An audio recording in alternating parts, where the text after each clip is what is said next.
इस दुनिया में हर छोर पर कोई न कोई देश अपनी किसी न किसी खासियत की वजह से मशहूर है। जैसे भारत अतिथि देवो भव के लिए, तो चीन अपनी नकल और दुश्मनी के लिए। ठीक इसी तरह जापान एक ऐसा देश है जो अपनी टेक्नोलॉजी यानी आधुनिकता के लिए मशहूर है। यहाँ आपको ऐसी कई चीजें मिल जाएंगी जो पूरी दुनिया में देखने को नहीं मिलती।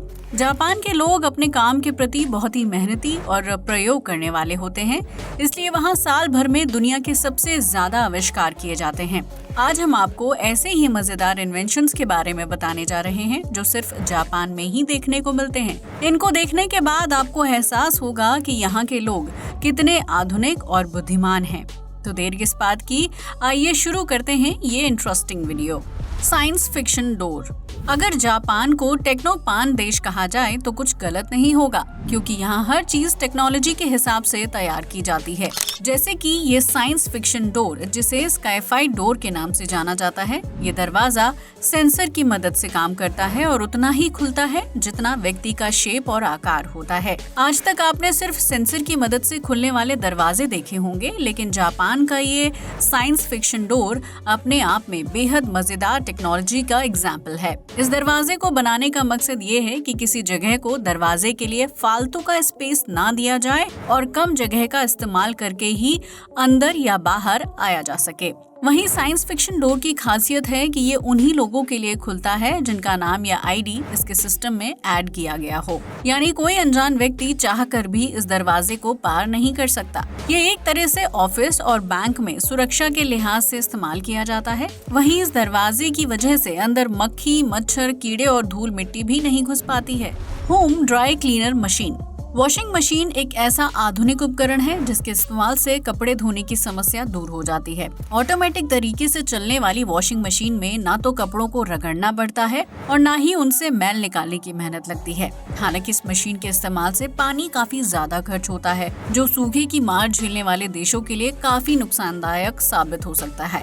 इसलिए जापान ने एक ऐसी मशीन का आविष्कार किया है जिसमें कपड़े धोने के लिए पानी की जरूरत ही नहीं पड़ती है। होम ड्राई क्लीनर मशीन नाम की इस मशीन में कपड़े पानी की जगह एक खास तरह के केमिकल से साफ होते हैं, जो बिजली की मदद से मशीन के अंदर ही बनता है। आसान शब्दों में कहा जाए तो ये मशीन कपड़ों को ड्राई क्लीन करने का काम करती है, जिससे कपड़े की गंदगी और बैक्टीरिया पूरी तरह से नष्ट हो जाते हैं। आप आज भी जिन कपड़ों को साफ करने के लिए ड्राई क्लीनर को देते हैं, जापान घर घर तक ऐसी वॉशिंग ड्राई क्लीनर मशीन पहुँचाने में कामयाब हो चुका है। यानी आधुनिकीकरण के मामले में हम सभी जापान से बहुत पीछे हैं और इस तरह की मशीन का इस्तेमाल दूसरे देशों को भी करना चाहिए।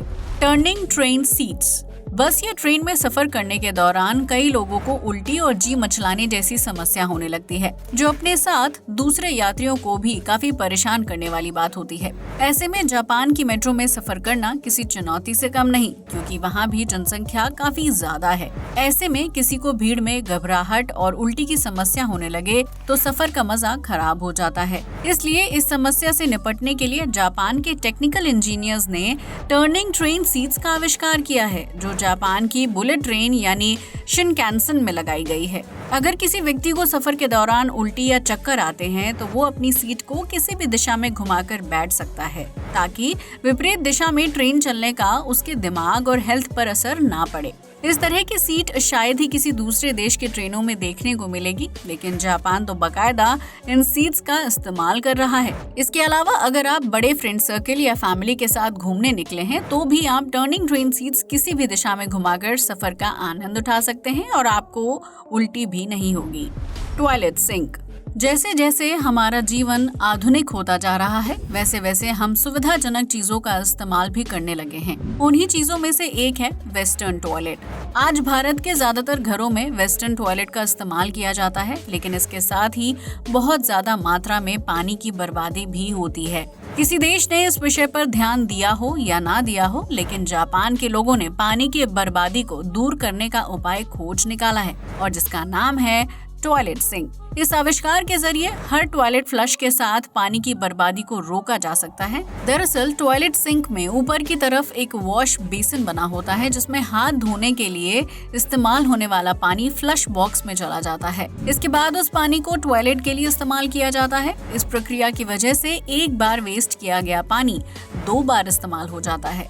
ये एक तरह से तेज दिमाग और बेहतरीन आइडिया का नतीजा है, जिसकी वजह से जापान के लोग हाथ धोने वाले पानी को फ्लश के रूप में यूज कर रहे हैं और पानी की बर्बादी रोकने में सहयोग कर रहे हैं। यही नहीं, उस वॉश बेसिन में पानी को रिसाइकिल करने वाले उपकरण लगे होते हैं, इसलिए फ्लश के लिए इस्तेमाल होने वाला पानी भी गंदा नहीं होता है। Heated carpet.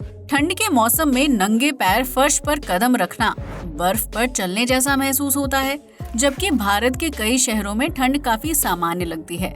वहीं जापान जैसे देशों में सर्दी का मौसम पूरी तरह से बर्फबारी वाला होता है। ऐसे में ठंडे फर्श की वजह से बीमार पड़ने की समस्या काफी ज्यादा हो जाती है। लेकिन जापान के इन्वेंटर्स ने इस समस्या का भी हल खोज लिया और बना डाला हीटेड कारपेट। इस कारपेट को आप अपने घर पर कहीं भी बिछा सकते हैं, जो बिजली की मदद से चलता है और गर्माहट बनाए रखता है। हीटेड कारपेट को धोने की भी कोई टेंशन नहीं है, क्योंकि इसमें गंदगी लगती ही नहीं और ये पूरी तरह से वाटरप्रूफ भी है। बस आपको इस हीटेड कारपेट को जमीन पर बिछाना है और उससे जुड़ी वायर को प्लग पर लगा देना है। बाकी काम ये कारपेट खुद ही कर देगा। आप तो बस इसमें बैठकर या लेटकर गर्म गर्म चाय का मजा उठाइए। कीबोर्ड और ड्रम सेट। अगर आप भी सामान्य कीबोर्ड पर उंगलियां चला चला कर बोर हो गए हैं और कुछ मजेदार करना चाहते हैं, तो जापान में बना ये कीबोर्ड और ड्रम सेट आपको काफी पसंद आएगा, क्योंकि ये कीबोर्ड से ज्यादा ड्रम सेट लगता है, जिसे आप एक म्यूजिक इंस्ट्रूमेंट की तरह बजा सकते हैं। इस कीबोर्ड को जापान की गूगल इनपुट टीम ने तैयार किया है, जिसे स्टिक की मदद से चलाया जाता है और ये एक खेल की तरह लगता है। हालांकि इस दिलचस्प कीबोर्ड और ड्रम सेट को चलाने के लिए आपको कुछ दिन प्रैक्टिस करनी पड़ेगी, ताकि आपकी स्टिक सही वर्ड पर जाकर टाइप कर सके। लेकिन इस मजेदार कीबोर्ड और ड्रम सेट को चलाने के लिए आपको जापान जाना पड़ेगा, क्योंकि ये गैजेट दुनिया के किसी और देश के पास नहीं है। Vending machine. अगर जापान को मशीनों का देश कहा जाए तो कुछ गलत नहीं होगा, क्योंकि यहाँ आधे से ज्यादा काम मशीन के जरिए ही पूरे किए जाते हैं। यहाँ तक कि इस देश में दुकान और शॉपिंग मॉल से ज्यादा वेंडिंग मशीन्स हैं, जिनके जरिए जापान के लोग खरीदारी करते हैं। अगर आपको लग रहा है कि इन वेंडिंग मशीन के जरिए सिर्फ कोल्ड ड्रिंक ही खरीदी जा सकती है, तो आप बिल्कुल गलत हैं, क्योंकि जापान में तो इन मशीनों के जरिए रोजमर्रा की जरूरतों को पूरा किया जाता है। यानी जापान में वेंडिंग मशीन से फल, सब्जी, दूध, कॉफी, मोजे और सुई जैसी चीजों की खरीदारी भी की जा सकती है। जापान में दुनिया की सबसे ज्यादा वेंडिंग मशीन मौजूद हैं। यहाँ 40 लोगों में एक मशीन का इस्तेमाल किया जाता है, जो किसी वर्ल्ड रिकॉर्ड से कम नहीं है। Sunglasses for dogs. आपने आज तक कमजोर नजर वाले बूढ़े, जवान या बच्चे देखे होंगे, लेकिन क्या आपने कमजोर नजर वाले डॉग के बारे में सुना है? अगर नहीं, तो जापान में मिलने वाले डॉग आपको कमजोर नजर वाले लग सकते हैं, क्योंकि इस देश में उन्हें भी चश्मा पहनाया जाता है। जापान में डॉग के लिए भी सनग्लासेस का आविष्कार किया गया है, ताकि आपके पालतू को कमजोर नजर का सामना ना करना पड़े। जापान के लोगों का मानना है कि कुत्ता एक बुद्धिमान और तेज जानवर है, जो हमेशा घर की रखवाली करता है। ऐसे में रात के समय चोरों से घर को बचाने के लिए कुत्ते को अंधेरे में देखना पड़ता है, जिसकी वजह से उसकी आंखों पर जोर पड़ सकता है। इसलिए इस प्रॉब्लम से कुत्तों को बचाने के लिए जापान में उन्हें चश्मा पहनाया जाता है। यहाँ तक कि जापानी लोग अपने डॉग को धूप में बाहर ले जाते वक्त भी चश्मा पहनाना पसंद करते हैं। क्या आप अपने पेट के लिए चश्मा खरीदना पसंद करेंगे? TKP gate tower building. आज तक आपने कई तरह के फ्लाईओवर और एक्सप्रेसवे देखे होंगे, जो सफर को आसान बनाने और रास्ते को छोटा करने का काम करते हैं। लेकिन क्या आपने कभी बिल्डिंग के बीचों बीच से निकलते फ्लाईओवर को देखा है? अगर नहीं, तो जापान में बना फ्लाईओवर आपको चौंका कर रख देगा। जापान के ओसाका शहर में गेट टावर बिल्डिंग ऑफिस होने के साथ साथ हैंसन एक्सप्रेसवे का हिस्सा भी है। इस बिल्डिंग में कुल 16 फ्लोर्स हैं। जिसके चौथे से 8वें फ्लोर के बीच एक्सप्रेसवे की सड़क गुजर रही है। उसके ऊपर और नीचे के फ्लोर में लोग नियमित रूप से अपना काम करते रहते हैं और उसी बिल्डिंग के बीच से ट्रैफिक भी गुजरता है। दरअसल बिल्डिंग के बीचों बीच इस एक्सप्रेसवे के बनने की वजह सरकारी विवाद है।